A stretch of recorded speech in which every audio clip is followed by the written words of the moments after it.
नमस्कार। India debate में आप सबका स्वागत है। मैं हूं आशुतोष पाठक। काफी लंबे समय से सोशल मीडिया पे, सड़कों पे आंदोलन बहुत जोर था, बहुत जोर होना भी चाहिए था। जिस तरह का व्यवहार किया गया है, जिस तरह का बर्ताव किया गया है, उस पर गुस्सा निकलना ही था।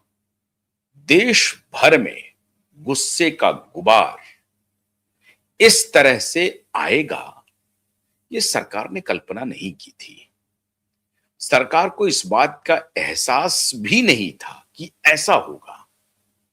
उनको लग रहा था कि अरे ये तो हमारे खूंटे पर बंधी हुई गाय है, खोल भी देंगे तो जाएगी कहां, वापस लौट करके हमारे ही दालान पर आकर बैठेगी और हमारे ही खूंटे से बंधेगी। ऐसा सरकार को लग रहा था। हुआ नहीं ऐसा। भारी विरोध हुआ। भारी मतलब भारी विरोध। विरोध का स्तर यह हो गया मित्रों कि नरेंद्र मोदी की जो पॉपुलैरिटी थी, उसमें भले ही 8,931 दिन पूरा करने के बाद, मतलब आसाम के जो मुख्यमंत्री थे पवन चामलिंग, उनके भी रिकॉर्ड को पीछे छोड़ने के बाद इतिहास रचा नरेंद्र मोदी ने। लगातार 25 वर्षों तक दो महत्वपूर्ण पदों पर, मतलब स्टेट के हेड रहे और अब देश के हेड हैं। महत्वपूर्ण पदों पर बने होने के बावजूद इसके रेटिंग्स बढ़ी है, फॉलोअर्स बढ़े हैं, लेकिन सोशल मीडिया पर जो आलोचना की रफ्तार है वो बड़ी तीव्र हो गई है। और उसकी तीव्रता ऐसी रही कि मोदी को इस बात का एहसास हो गया कि श्रीमान विश्वनाथ प्रताप सिंह न घर के रहे न घाट के रहे।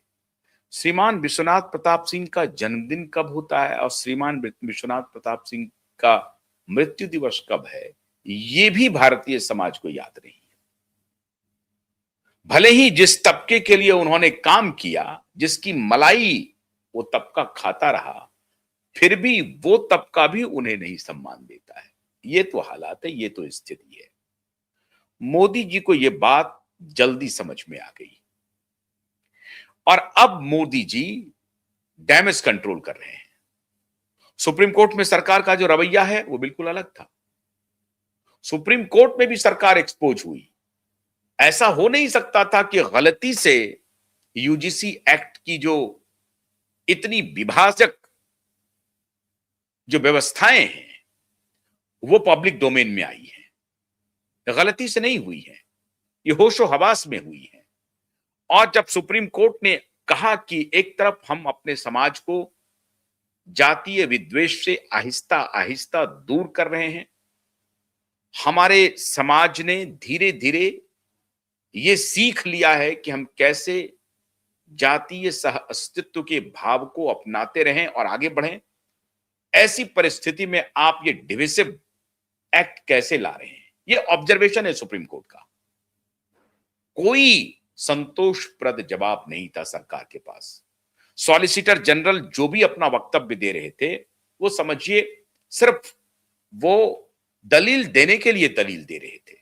उनके पास कोई संतोषप्रद जवाब नहीं था, सेटिस्फैक्टरी आंसर उनके पास नहीं था। आप हम सब जान रहे हैं कि धीरे धीरे समाज में जातिवाद मेट्रो में तो ऑलमोस्ट खत्म हो चुका है। जो टायर 2 और टायर 3 सिटीज हैं उसमें भी धीरे धीरे खत्म हो रहा है। ग्रामीण इलाके में दूसरे तरीके से खत्म हो रहा है। ग्रामीण इलाके में उस तरह से विद्वेष है भी नहीं, वो दूसरे तरीके से लोग जाति को लेकर के कभी कभार विवाद हो जाता है। लेकिन अभी भी गांव में जातीय मेल बहुत है। छिटपुट इक्के दुक्के अगर कहीं से कुछ घटनाएं आप देखते होंगे तो उसे आप रूल मत मान लीजिए, वो एक्सेप्शन होगा। तो सुप्रीम कोर्ट का यह ऑब्जर्वेशन कि भारतीय समाज तेजी से जातीय विद्वेष की भावना से बाहर आ रहा है, जातीय सामंजस्य स्थापित हो रहे हैं और धीरे धीरे धीरे धीरे ये संघर्ष खत्म हो जाएगा और हम लोग एक संगठित भारतीय पहचान हमारी होगी, ऐसा प्रतीत होता है। ऐसी परिस्थिति में जब हम उस हाईवे पर चल रहे हैं जहां हमारी पहचान भारतीय होनी है, सनातनी होनी है, हिंदुत्व होना है, इस्लाम के भाई बहन भी सनातनी इस्लामिस्ट हैं, ऐसा होने वाला है। ऐसी परिस्थिति में आपने ये विध्वंसक बात कर दी जिसके लिए आप जाने जाते नहीं हैं। आप तो पार्टी विथ ए डिफरेंस थे, फिर आप ऐसा करने लगे। चलिए, इलेक्शन में टिकट बंटवारे में आप थोड़ा बहुत सोशल इंजीनियरिंग का परम्यूटेशन कॉम्बिनेशन का ख्याल रखें, लेकिन उसे आप प्रोपेगेंडा करें, उसको फैलाएं, उसे प्रचारित करें, वो भी लोग चुपके से कर देते हैं। मान लीजिए कि कहीं पर यादव की संख्या अधिक है तो यादव को टिकट चुपके से दे दिए, लेकिन इसका मतलब ये नहीं है कि सारे कॉन्स्टिट्यूएंसी में आप जाकर के बोलते रहें कि देखिए हमने यादव को इसलिए दिया है क्योंकि यादव हैं बहुत संख्या में और आपका संख्या कम है इसलिए आपको नहीं मिला। अगर ऐसा आप बोल देंगे तो जिनकी संख्या कम है वो आपको वोट नहीं देंगे। तो इसका मतलब है कि वो वहां भी आप इस तरह का भी जो सोशल इंजीनियरिंग करते हैं तो चुपके से करते हैं। करते कुछ हैं, कहते कुछ हैं। आपको कहना कुछ और मजबूरी होती है, करना कुछ और मजबूरी होती है, भी मानता हूं, लेकिन कहना बिल्कुल मजबूरी होती है। आपको कुछ और ही कहना है, वो नहीं कहना है जो आपने किया है। अगर आपने किया है वही बात प्रचारित करेंगे तो आपको नुकसान हो जाएगा। ऐसी परिस्थिति में जब सोशल इंजीनियरिंग करने के वक्त भी आप इस बात का ख्याल रखते हैं, तब आप इतना नंगई करेंगे, आप इतना विभाजनकारी स्पष्ट तरीके से समाज में जातीय विद्वेष को फैलाने वाला एक्ट लेकर के आएंगे। कोई आपके पास जवाब नहीं है और कम से कम भारतीय जनता पार्टी के पास इस बात का जवाब नहीं है। क्यों करना चाह रही है? मतलब जो है उसे भी आप खो रहे हैं और जो आएगा उसका पूर्वानुमान अभी लगा रहे हैं, वो आया नहीं है। मतलब आप वोट बैंक की राजनीति में जो वोट आपके साथ खड़ा है उसे आप धक्का मार के निकाल रहे हैं और जो अभी आएगा कि नहीं आएगा उस पर आप दांव लगा रहे हैं। सटोरिया हैं आप क्या? आप बाजी खेल रहे हैं क्या? या आप ये चाहते हैं कि ये एक पोजीशन है जहां हम 3 बार सत्ता में रह चुके हैं, आगे पता नहीं होगा कि नहीं होगा, ये एक दांव है, इसको चल लेते हैं, एक टैक्टिकल शिफ्ट कर लेते हैं। और बीजेपी के ऊपर जो तोहमत लगती है कि बीजेपी फलना फलना की पार्टी है, वो फलना फलना की पार्टी नहीं होकर के अब चिलना की पार्टी हो जाएगी। तो नया चिलना को पकड़ने के चक्कर में आप जो है सो फलना को धक्का दे रहे हैं। एक बात तो आपको मानना पड़ेगा, नरेंद्र मोदी की राजनीतिक समझ बाकी जितने नेता हैं उनसे अधिक है। नरेंद्र मोदी ये वाटर टेस्ट कर रहे थे। ये कहते हैं ना कि सॉल्ट डाल करके देख रहे थे कि बहुत ज्यादा लगता तो नहीं है। जले पर नमक थोड़ा सा छिड़क रहे थे, जला हुआ तो पहले से भी था, थोड़ा सा नमक डाला इन्होंने, देखा कि साहब ये तो बहुत, इसमें तो आग लग गई। आग ऐसी लगी, और ध्यान रहे कोई भी लेगेसी मीडिया इसे नहीं उठा रही थी। और मैं सैल्यूट करूंगा सोशल मीडिया के उन सूरमाओं को जिन्होंने इस आग को जला के रखी।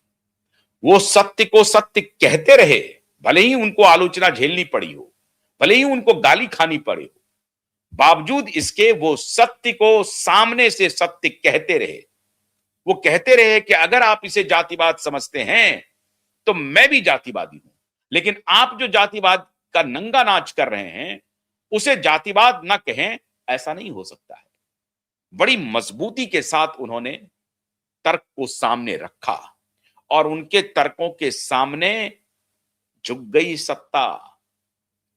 मैं उन्हें साधुवाद देना चाहता हूं, सोशल मीडिया के वॉरियर को, जिन्होंने मोर्चा खोल करके रखा, लगातार खोले रखे। वो बधाई के पात्र हैं। मैं खुद नहीं कह रहा हूं कि मैंने मोर्चा खोल दिया, बिल्कुल नहीं।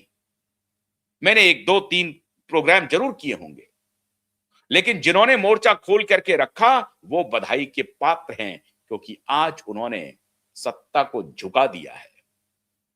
मोदी गुस्से में लाल हो गए हैं। मोदी को मालूम है कि ये वर्ग जो आपका जुडिशियस होकर के न्यायिक तौर पर आपके साथ खड़ा है, अनर्गल रूप में नहीं, गलत रूप में नहीं, अगर वो सनातन की बात कर रहा है तो सनातन की जितने सत्य पक्ष हैं उसको सामने रख रहा है। अगर वो राष्ट्रवाद की बात कर रहा है तो राष्ट्रवाद के जितने सत्य पक्ष हैं उसको सामने रख रहा है। अगर वो जातीय विद्वेष को तोड़ करके सनातनी और राष्ट्रवाद को सामने रख रहा है तो इसके पीछे सत्य ही एक आधार है। अगर वो लेफ्ट इकोसिस्टम से टकरा रहा है तो आपके लिए टकरा रहा है, क्योंकि लेफ्ट इकोसिस्टम के साथ तो आप कभी गलबहियां भी कर लेते हैं, हाथ में मिला लेते हैं, वो नहीं मिला रहे हैं, वो लड़ाई लड़ रहे हैं लेफ्ट इकोसिस्टम के खिलाफ, वो जातिवादी सांप्रदायिक लेफ्ट इकोसिस्टम के खिलाफ वो खड़े हैं और वो लड़ रहे हैं। आप फिर भी उन्हें ही धक्का दे रहे हैं, उन्हें ही अपमानित कर रहे हैं, उन्हें ही आग में झोंक रहे हैं, इन नया जौहर करवाना चाहते हैं आप। इस बात को श्रीमान मोदी जी समझ गए। उनको इस बात का भान है कि ये वर्ग अगर नाराज हुआ तो ये दूर तक इसका असर होगा और फिर ना माया मिलेगी ना राम। इनको मालूम है। मित्रों, खबर है कि नरेंद्र मोदी ने अब पूरे मामले को अपने हाथ में ले लिया है और उनको लग रहा है कि ये बहुत गलत हुआ है,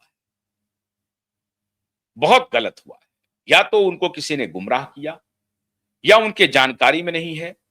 उनके जानकारी में नहीं है ऐसा मानता तो कोई नहीं है। ऐसा लेकिन हो सकता है कि 1%, हालांकि 1% भी संदेह के घेरे में है। कोई नहीं मान सकता है कि उनकी जानकारी के बिना इस तरह का एक्ट पब्लिक डोमेन में आ जाए और उसका प्रचार हो जाए, प्रसार हो जाए। कोई नहीं मान सकता है। अमित शाह जी के इस एक्ट को देखे बगैर ये एक्ट आ जाए, हो नहीं सकता है। हां, 1% कहीं दूर में जाकर के हो सकता है कि धर्मेंद्र प्रधान ने कुछ कहा हो या धर्मेंद्र प्रधान ये बात समझ नहीं पाए हो या धर्मेंद्र प्रधान को ऐसा लगा नहीं हो। क्योंकि देखिए, कई बार ऐसा भी होता है, बहुत सारे दृष्टा, आपको लगता है कि बड़े दृष्टा हैं पॉलिटिशियन, ये कुदृष्टा भी होते हैं कई बार। इनकी मूढ़मति इनके ऊपर हावी हो जाती है, तो इनको कुछ समझ में भी नहीं आता है। गाइडलाइंस बनाने के लिए कहा था उन्होंने, गाइडलाइंस बना, हाँ बना दीजिए गाइडलाइंस, हाँ सर कोई ठीक ठीक है, सही बात है, कोई कहीं पर इसके खिलाफ होगा वो देखा जाएगा। उनको ये बात समझ में आई ही नहीं होगी कि ये मामला बूमरैंग कर सकता है। इसकी संभावना 0.0001 में होगा जो मैं कह रहा हूं। तो संभावना क्या है? संभावना यह है कि संपूर्ण होशो हवास में ये निर्णय लिए गए और इसीलिए ये बूमरैंग किया है। अगर गलती से ये निर्णय आ गया होता तो सरकार का पक्ष बड़ी तेजी से आता, नहीं आया। तो इसका मतलब है कि यह बात धर्मेंद्र प्रधान को मालूम थी, यह बात अमित शाह जी को मालूम थी, यह बात नरेंद्र मोदी जी को मालूम थी। और ये वाटर टेस्ट जब हुआ तो उनको लगने लगा कि आप दलदल में फंसने जा रहे हैं और इस दलदल में वही गज की हालत होगी। हाथी के पांव अगर इस दलदल में फंसे तो फिर निकलना मुश्किल है। तो फिर हाथी ही क्यों ना हो, दलदल ही आपको लील जाएगा, आप परेशान हो जाएंगे। तो प्रभु को लगा कि नहीं, ये मामला गड़बड़ हो गया है, ये बूमरैंग कर गया है, ये आउट ऑफ प्रोपोर्शन चला गया है। नाराजगी की तो थी, लेकिन ऐसी नाराजगी की प्रत्याशा नहीं थी। अब जिस हथियार से वो अब तक वार कर रहे थे उसी हथियार के शिकार हो गए। यही सोशल मीडिया तो उनका आधार था। अब सोशल मीडिया उनके हाथ से निकल गया और यही सोशल मीडिया उनको घुटने पर ला दिया। अब जो लिगेसी मीडिया है, कंट्रोल्ड मीडिया, वो कंट्रोल्ड मीडिया कुछ कर नहीं पा रही है। नैरेटिव सोशल मीडिया बना रही है। जनता को समझ में आ गई है बात कि सोशल मीडिया पर जो बात होती है वो दो टूक बात होती है। सरकार के पक्ष में भी होती है, सरकार के विरोध में भी होती है। दोनों बात को देखा जाए, दोनों बात को समझा जाए, दोनों चीजें वहां मिलती हैं। कई बार विरोध एजेंडा के लिए होता है, कई बार विरोध मुद्दों पर होता है। क्यूबाइब नेटवर्क लगातार मुद्दों पर विरोध दम ठोक करके करता रहा है। एजेंडा नहीं चलाता है क्यूबाइड नेटवर्क, लेफ्ट इकोसिस्टम के तरह एजेंडा नहीं चलाता है। यह स्पष्टता से शुरुआती दिनों से क्यूबाइड नेटवर्क का स्टैंड रहा है। उनको सिर्फ एजेंडा चलाना है। अभी कुछ लोग कह रहे थे, मैं लगातार कह रहा हूं, हम ईरान के ऊपर शो कर रहे हैं, हम ईरान की तारीफ कर रहे हैं कि जिस तरह से उन्होंने मोर्चा संभाला है अमेरिका के खिलाफ, यह काबिल तारीफ है। लेकिन हम ईरान के तरफ इसलिए नहीं जा रहे हैं, सोना बेच करके, चांदी बेच करके, अपना नेकलेस बेच करके, अपना हार बेच करके, वस्त्र बेच करके, चंदा इकट्ठा करके, हम सिया हैं इसलिए हम ये पैसा भेज रहे हैं, हम सुन्नी हैं इसलिए हम पैसा भेज रहे हैं। धर्म के नाम पर उन्माद नहीं कर रहे हैं। और इसलिए बहुत सारे लोगों ने सवाल उठाए कि जम्मू कश्मीर से 5 लाख हिंदुओं की, खासतौर से पंडितों को वहां से बाहर निकाला गया, किसी ने चूड़ियां नहीं बेची, कोई सड़क पर नहीं उतरा, पूरे देश में नहीं उतरा, तो ये लॉयल्टी संदेह के घेरे में है। ये स्पष्टता से उनके साथ बात करनी पड़ेगी, उनको आमने सामने ये शास्त्रार्थ में लाना पड़ेगा, उनको बताना पड़ेगा कि खमनई के लिए तो आप खड़े हो रहे हैं, लेकिन अपने यहां अपने सनातनियों के खिलाफ जो जुर्म हो रहे हैं उसके लिए खड़े नहीं होते हैं, उनके लिए कोई आंदोलन नहीं करते हैं। आपकी निष्ठा संदेह के घेरे में है और आप संदेह के घेरे में संपूर्ण रूप से हैं। और इसीलिए गजवाए हिंद का जो खेल चलते रहता है आपका, जिसको वामपंथी समर्थन करते हैं, वामपंथी की निर्लज्जता देखिए, वामपंथियों की निर्लज्जता देखिए। उनको सनातन में सेक्युलरिज्म उनको चाहिए, लेकिन इस्लामिस्टों के साथ सेक्युलरिज्म नहीं चाहिए। इस्लामिस्ट अगर कुछ कर रहे हैं तो उनके धर्म के साथ खड़े हो जाएंगे। ये उनकी धूर्तता है, ये मार्क्स के जमाने से चली आ रही है। सनातन को कहेंगे कि वो सेक्युलर होना चाहिए, आप सांप्रदायिक हैं, आप कंजर्वेटिव हैं। वहां टोपी पहन के जाएंगे, जाली टोपी पहन के जाएंगे तो वो सेक्युलर हो जाएंगे। ये नैरेटिव वामपंथियों ने चलाया है। तो ये वामपंथी नैरेटिव की तरह, ये वामपंथियों की तरह एजेंडा क्यूबाइड नेटवर्क नहीं चलाता है। हम उन पत्रकारों की श्रेणी में नहीं है। तो जहां सच होती है वहां साथ खड़े होते हैं, जहां गलत होती है डंके की चोट पर, चाहे प्रधानमंत्री हो, चाहे बीजेपी हो, चाहे कांग्रेस हो, चाहे केजरीवाल हो, चाहे कोई हो, सामने से खड़े होकर के लड़ाई लड़ते हैं, सत्य के साथ खड़े होते हैं, न्याय के साथ खड़े होते हैं, जो समाज हित में हो, जो देश हित में हो, जो डिविसिव नहीं हो, जो बांटे नहीं, जो जोड़े, उसके लिए खड़े होते हैं। अब नरेंद्र मोदी जी को लग गया कि हम असत्य के साथ खड़े हो रहे हैं, अन्याय के साथ खड़े हो रहे हैं, हम दुराचारियों के साथ खड़े हो रहे हैं। और तब उनको लगने लगा कि नहीं, ये दुराचारियों के साथ हम खड़े रह करके कहीं नहीं पहुंच सकते।